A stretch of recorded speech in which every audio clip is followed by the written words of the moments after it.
তো বন্ধুরা দেখুন এই সবজিগুলো অনেকটাই সিদ্ধ হয়ে গেছে, কালারও চেঞ্জ হয়েছে। এরপর দিয়ে দিচ্ছি গাজর। গাজর দেওয়ার পর একটু লবণ আর সামান্য একটু হলুদ। হলুদটা কালারের জন্য সবটাকে ভালো মতো মিক্স করে ঢেকে দিচ্ছি 4 মিনিটের মধ্যে। 4 মিনিটের মধ্যে মোটামুটি গাজরটা সিদ্ধ হয়ে যায়। গাজর এমনিতে কাঁচা খাওয়া যায়, বেশি সিদ্ধ হওয়ার প্রয়োজন নেই।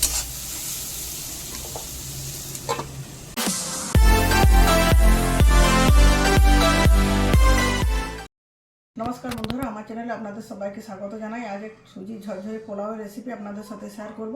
প্রথম থেকে শেষ পর্যন্ত সাথে থেকে ভিডিওটি দেখতে থাকুন। তো বন্ধুরা, সুজির পোলাও বানানোর জন্য এখানে দেখুন আমি 300 গ্রামের মতো রাভা সুজি নিয়ে নিয়েছি। আর এখানে নিয়েছি কাজু, গোটা গরম মশলা, এখানে আছে গাওয়া ঘি, মটরশুঁটি, কুচনো কাঁচা লঙ্কা, বিনস, গাজর, কারি পাতা, দুটো শুকনো লঙ্কা ফোড়নের জন্য, ক্যাপসিকাম আর ফুলকপি। তো চলুন বন্ধুরা, রেসিপিটি শুরু করব। প্রথম থেকে সাথে থাকুন, ধৈর্য ধরে ভিডিওটি দেখতে থাকুন।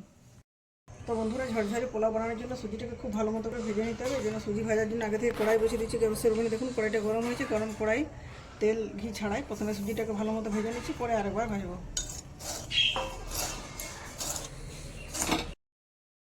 বন্ধুরা, কড়াইটা হাই হিটে খুব ভালো মতো গরম করে নেওয়ার পর 4 মিনিট সময় ধরে লো টু মিডিয়াম হিটে সুজিটা খুব ভালো মতো করে ভেজে নিচ্ছি। দেখুন কালারটাও চেঞ্জ হয়ে গেছে আর সুজি ভাজতে একটা খুব সুন্দর ভাজার সুগন্ধ আসছে। এরপর সুজিটা একটা অন্য পাত্রে ঢেলে নিচ্ছি। দিয়ে দিচ্ছি কিছুটা ঘিটা বাড়িতে বানানো ঘি আমার। ঘিটা জমাট বেঁধে গেছে, গরম করে দেওয়ার সাথে সাথে দেখুন ঘিটা গলে যাবে।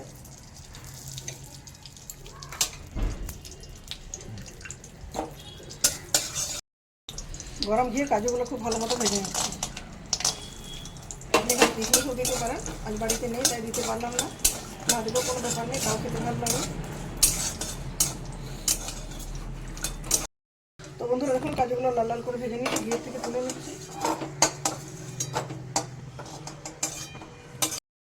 গরম ঘিয়ের মধ্যে কারি পাতাটাও ভেজে নিচ্ছি।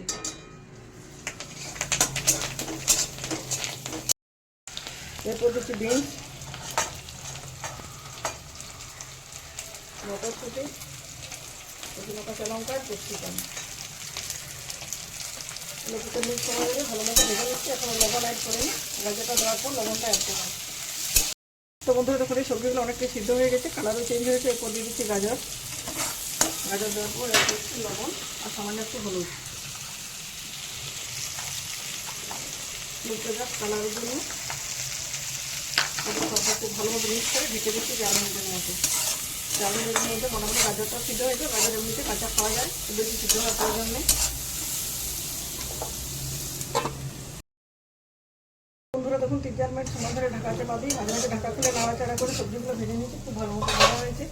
আগে যেমন বলেছিলাম সুজিটা আরেকবার ভাজতে হবে। ড্রাই রোস্ট করা সুজিগুলো সবজির সাথে আরেকবার ভেজে নিচ্ছি। এখানে কোনো তেল দেওয়ার প্রয়োজন নেই, যথেষ্ট তেল যেহেতু সবজির মধ্যে ছিল। তো বন্ধুরা দেখুন সবজির সাথে সুজিটা আরও 4-5 মিনিট সময় ধরে খুব ভালো মতো করে ভেজে নিচ্ছি এবং ঝরঝরে হয়েছে। দানাটা মতো পরিষ্কার বোঝা যাচ্ছে। এরপর অ্যাড করছি এখানে জল।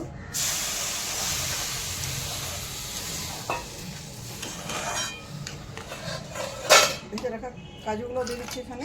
এই জলটাতে যথেষ্ট হবে না, আর সামান্য একটু জল দেবে, খুব বেশি জল দেওয়ার প্রয়োজন নেই। স্বাদের ব্যালেন্সের জন্য দিয়ে দিচ্ছি কিছুটা চিনি।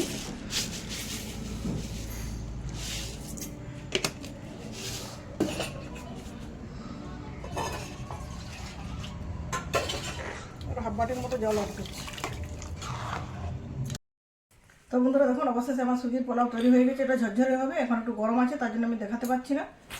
ভেজে রাখা কারি পাতা আর যেটুকু ঘি বেঁচেছিল সবটা এখানে দিয়ে ঢেকে দিচ্ছি। একটু ঠান্ডা হয়ে যাওয়ার পর পরিবেশন করব।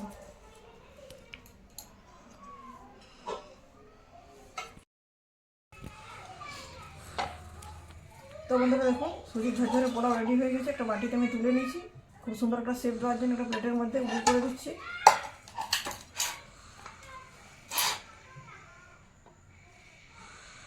দেখুন খুব দুর্দান্ত লাগছে দেখতে। বন্ধুরা অবশ্যই শীতকালীন সবজি আর সুজিতে এরকম ঝরঝরে সুজির পোলাও অবশ্যই আপনারা বাড়িতে বানাবেন। এটা পুরোপুরি ঠান্ডা হয়ে গেলে হাতে যখন দেবেন পুরোগুলো ভেঙে যাবে আর ঝুরঝুরে বালির মতো হয়ে যাবে। তো বন্ধুরা আমার সুজির পোলাও রেসিপি কেমন লাগলো অবশ্যই কমেন্ট করে জানাবেন। ভালো লাগলে লাইক, শেয়ার এবং চ্যানেলটি সাবস্ক্রাইব করে পাশে থাকার অনুরোধ রইল। ধন্যবাদ।